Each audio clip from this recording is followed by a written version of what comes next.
What's going on, everybody? It's Truck Talks with Jesse, and guess what? I got another phenomenal guest on my truck podcast. So check this out. Miss Freddie James. Hi. A local celebrity, believe it or not, because I know she's going to be humble, which humility is one of her key points, man. Whenever I talk about leadership dynamics, guys, real talk, I've seen you do some shit that was phenomenal in handling property management and the way you handle, like, combative, I guess, ownership. Yeah. Like, whenever I hear on one side of the line, and then I get it. And then I see you just work magic, and then the phone call, the aftermath from my clients who are in your property management, I mean, that's been amazing. But I also see you do those ripple effects, quietly sneaking around corners and giving everybody their little nourishment of love. So those little things are not unnoticed. And that's the thing that is hugely phenomenal about the network. And that's one thing I love about, I guess, our industry. And that's why I wanted to bring you on. So why don't you do a few minutes of introduction? Hi. Well, thank you. That's an amazing introduction. And I think everybody should have a Jesse do an intro for them, because that just, like, you know, makes you feel good about the day. But I'm Freddie Jordan James. I have many names and aliases. For all those who know me, you probably call me something completely different. And there's always a story behind it. But yeah, I'm a transplant. So I like to say I'm from the coast, but I wasn't born here and I wasn't raised here all my life. But, you know, I like it here. It's cool. I like it. And I've been fortunate enough to work in a lot of different industries down here. So how long have you been transplanted down here? Ballpark? Probably say like the mid-90s. Went to high school down here and went to college in Mobile, South Alabama. So hold on. You said mid-90s. So we're stomping about the same demographic, right? Yeah. And because of that, there's a huge opportunity here. Like, I always talk about it in my podcast, like the circles you keep. But if you've noticed, everybody in our circle and our demographic is doing these things like, hey, I want to do financial moves. I want to do growth moves. Yeah. I didn't know about this whenever I was growing up. Or the favorite one, I was talking to Jamal Grisham the other day. He was one of my guests. And I said, think back to whenever you're 20. Put yourself transplanting. Now, what would you tell young 20-year-old Freddie? Oh, man. Oh. There's a lot of things. There's a lot of things. But would I have listened to me? so that's the point, right? Yeah. Patience and the growth curve of discipline and the abundance of life and how God puts things in place for your timing. Yep. Right? Yep, absolutely.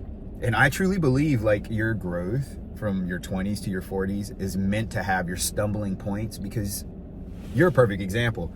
Humility comes in a natural way to you. You can feel that whenever you interact with you. It's not like you're dangling a carrot to try to get to something, right? You don't ever have an agenda, in my opinion. So yeah, that's been amazing to work alongside you in that realm, man. Well, I try to make sure, like, I aim to do my best, but I'm okay knowing that I might make a mistake, or I might, you know, not be able to do as somebody else may do it better. And it's okay if they do it better, but was I able to learn something? Did I pick up anything from it? You know, so I think that's where my personality kind of comes in at. It's okay to trip in front of a crowd. Girl. So that is a truth bomb and a nugget if you haven't heard one today. So check it. Mistakes make greatness, right? And you always hear about the people who have regret in life because they didn't take an opportunity to make a mistake, right?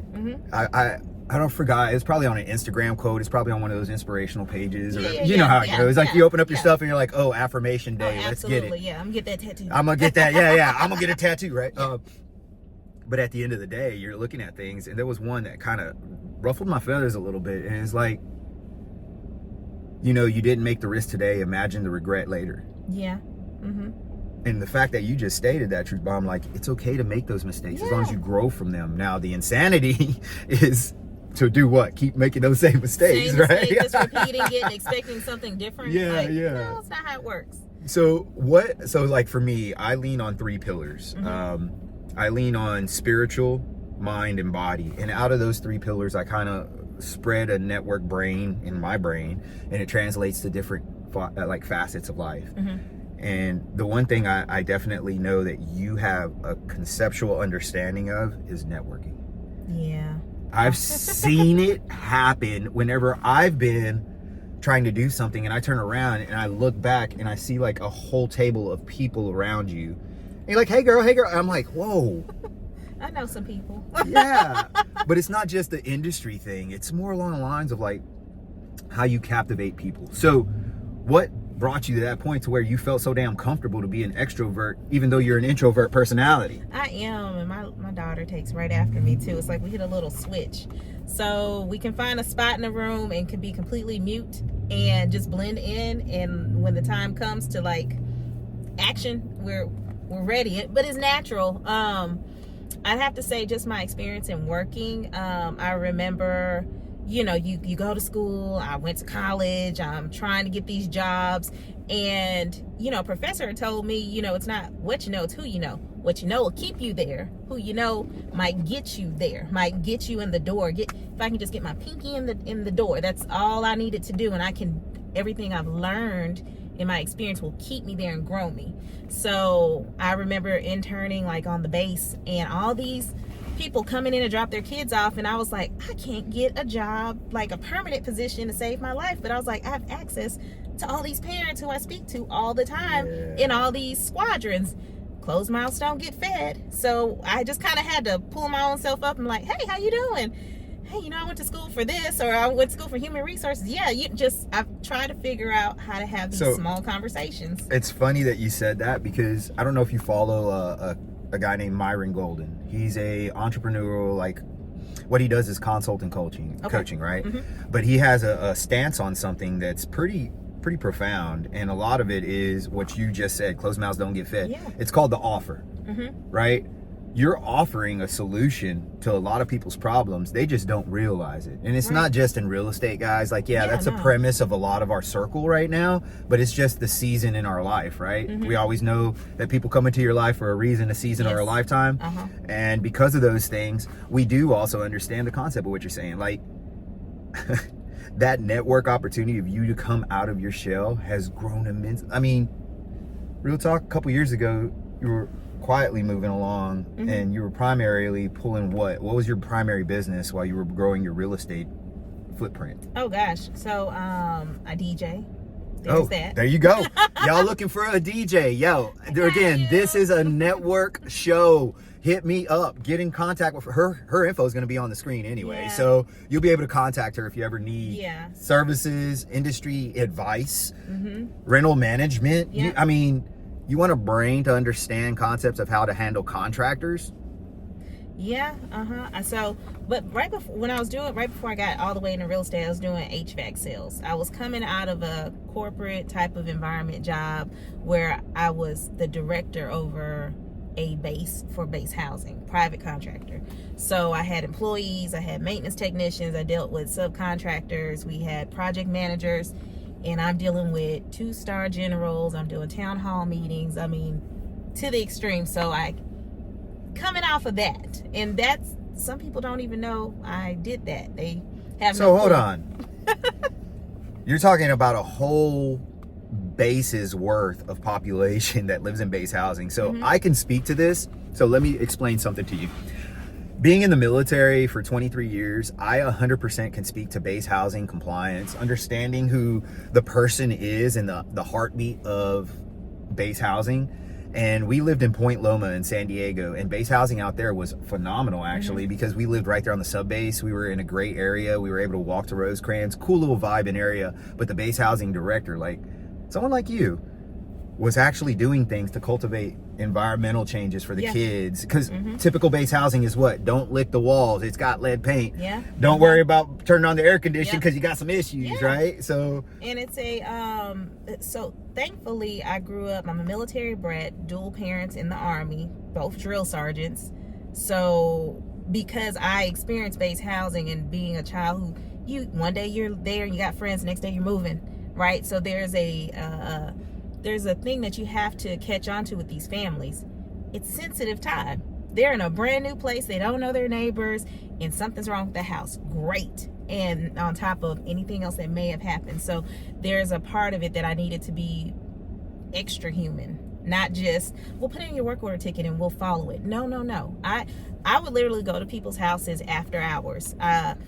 any job I do, yes, I'm going to a job because I need to make money to pay my bills, but any job I do, I always put my heart in it, and I want to be very human and empathetic to anybody. I don't care if I'm making a burger. I'm gonna make you a good burger, and I want to make sure it's good. So if you're living in this house and you're having an issue, let me come see what you're going through.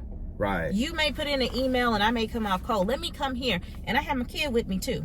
Like, hey, I had to go pick her up, but you're important, and it's okay. So that's the things that we forget in business sometimes. Mm-hmm. Business ships become friendships, become human dynamics, and if you don't cultivate the very beginning of that human dynamic, so you becoming an extrovert out of requirement and necessity in your field, kind of prepared you. So we just talked about how in your 20s you wouldn't have listened to Freddie right now. No.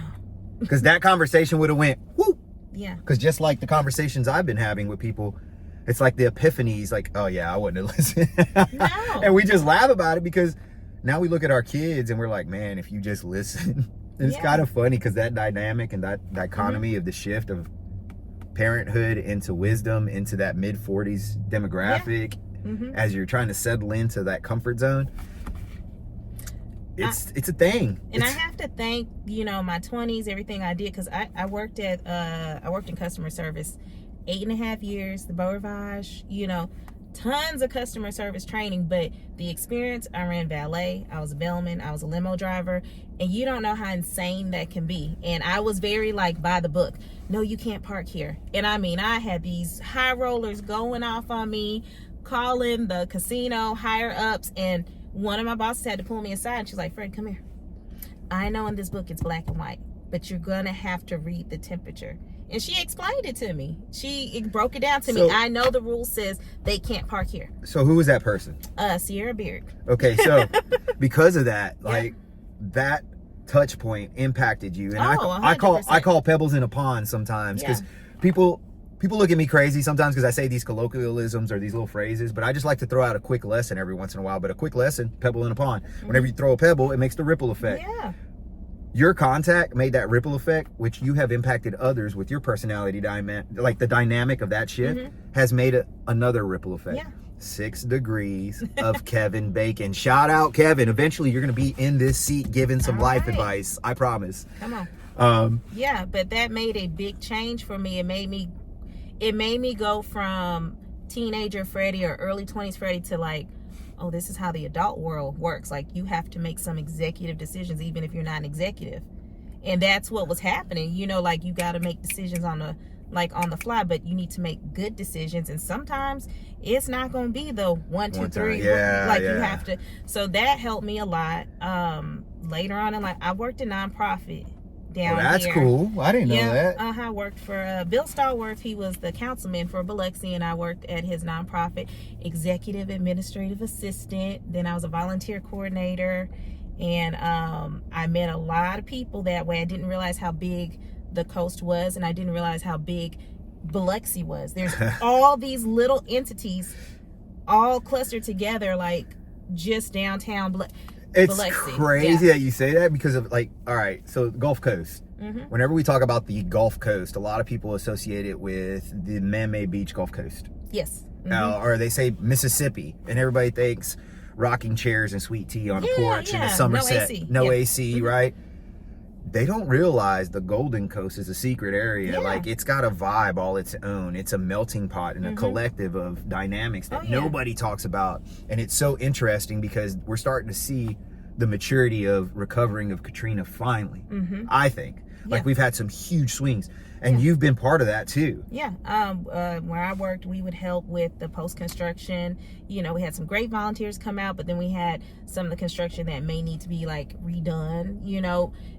People came out with a heart full of gold, but over time, if it wasn't done to a certain protocol, you started to see it. Yeah. So we sent out teams. I would coordinate for volunteers to come down and disperse in different places. Whenever I talk about network, Freddie, that's what I'm talking about. You have an unlimited untapped resource.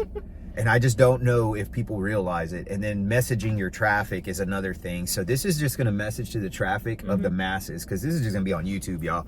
So I'm hoping that through these touch points that we're able to network through. And I want to share your testimony, your message. And then now let's shift gears. Okay. All right. Like, I know professional Freddie. Now we're just going to get a little personal, and I'm not going to get deep in the woods with stuff. But you stated along the lines, like, you had to take your daughter to appointments and things like that. Yeah. So you must have been a single mom at some point. Is that what? Yeah, for a little, just for yeah, I was, but it was okay. I was fortunate enough to do a lot in my 20s where I was working. I had my own house. I had already bought my car. Yeah, I traveled. I did things. So rolling on in my 30s, I was like, oh, I'm with a child now. And, I was looking around like, hey, you have a house, and I'm doing my checklist like, I can do this. I got this. This is okay. We're gonna do this, and I did this, and it was definitely challenging, because someone like me who doesn't cry a lot found myself like emotional, like, because I was getting overwhelmed with like I need help, and that was a lesson I feel like God taught me, was like, you're not meant to be here by yourself, doing it by yourself. Speak it. And He made me. I had to pick up the phone, and be like, hey, how you doing? Okay, I need help. And I have a village. My parents are great, but when I had my daughter, they didn't live right down here. Yeah. And my little village of people down here were like, we're here. Why ain't you asking? Right. And so I had to learn to swallow that. I'm Miss Independent. I can do it on my own. I have to call. No, you're not meant to do that, because I'm supposed to reserve my energy and my time for other things God has me destined to do. Yes. He gave you this support, so I had took a few years. But to really get so that. that's a mentality shift, right? Yeah, Like, that's so. It's funny that you brought that up. Takes a village, because previous guest, Jamal Grisham. Yeah. Right, Jamal. You know what I'm about to say. So check this one out. Jamal went through some physical ailments that forced him to be a mental leader instead of a physical leader, right? Yeah. And he didn't know how to run the game without running around, literally. Yes. And as he grew through his maturity in the military, he got to a point where this right here runs game to direct people appropriately or ask for that help. And that's what I said. I told him the exact same thing that you just said and messaged. Like, we're stronger together. We have a good congealed network. If you use it right, that's what they're there for. Yes. And I pressed this point on him. And I'm going to ask you the same thing. If your daughter was sick, what would you do? Yeah, I would go ahead and, like, she's priority. She's number one. Yeah, she's priority. You have any pets? Yeah. Okay, if one of your pets was sick, what would you do? We take care of them. Yeah, priority. They're priority. Now they're both sick. She's priority, and then you have levels in tier. Okay. Yeah. Now Gerard, which is her husband. Yeah. If Gerard was sick, what would you do? Same priority, right? Yeah. So that was a loaded question. Just messing with you. But check it. At the end of the day, if Freddie's sick, what do you do? So I used to be like, I still show up to work looking green in the face. Like, you had to send me home. Okay. And in today's world, I just got done actually talking to a friend on the phone, said, if you're not okay, you can't be your best for everyone else that you're trying to help. What's the advice you would give to others? You need to take that advice. Okay. So with that being said, the hardest advice is like the advice that we give, right? Yes, that's the hardest advice to digest. So one of the biggest things that I'm learning through my journey in this process of putting people in this seat is learning how to ask for help, learning how to open my mouth. You said it, closed mouths don't get fed. So whenever I ask for someone to jump in my truck, it's literally a faithful move, because they have no idea what they're going to get into. This was not a rehearsal conversation. This is just an unfolded, conversation. But I also wanted to let everybody know that the dynamic of Miss Freddie Jordan here, Miss Freddie Jordan James, the thing that she does the most is connect people. And if you're looking for someone to connect some dots, maybe connect a tenant with a owner, maybe a safe space for you to entertain your guests, because that would be your DJ realm. Honestly, if you just need a good ear to talk to, she's solid, man. I have to say, I've been blessed to have her in my circle. I'm super blessed to have the network that she rolls with. And there's been opportunities where there's been friction, and it's not because of us, it's because of the situation. Yeah. And that's been the best part of it, because that's a business ship and our friendship is something different. And I'm so grateful and so blessed to have that. So Freddie, thank you for taking the time. Thanks. Sitting in the truck. And I know it's kind of a captured moment of truck talks with Jesse, and everybody's like, what the hell is Jesse doing? Truck talks. Yeah, but it's just kind of like Yeah. a daily enlightenment of who you are. I could give you a little bit of clout, and I could honestly I say that appreciate it. your story is captivating, and people want to know more.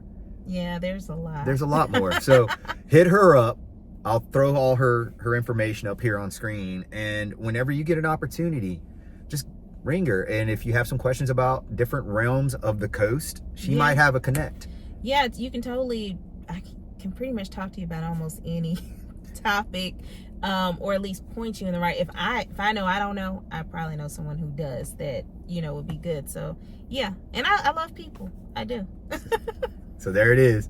Freddie J, thank you for your time you, today, and I hope it was a good little moment for I you. enjoyed it. Real talk. All right, Thank you. appreciate you. That's Truck Talks with Jesse, and we'll get back to you with another guest soon. Hit the subscribe, like, and all that other shit. But real talk, come check me out next time.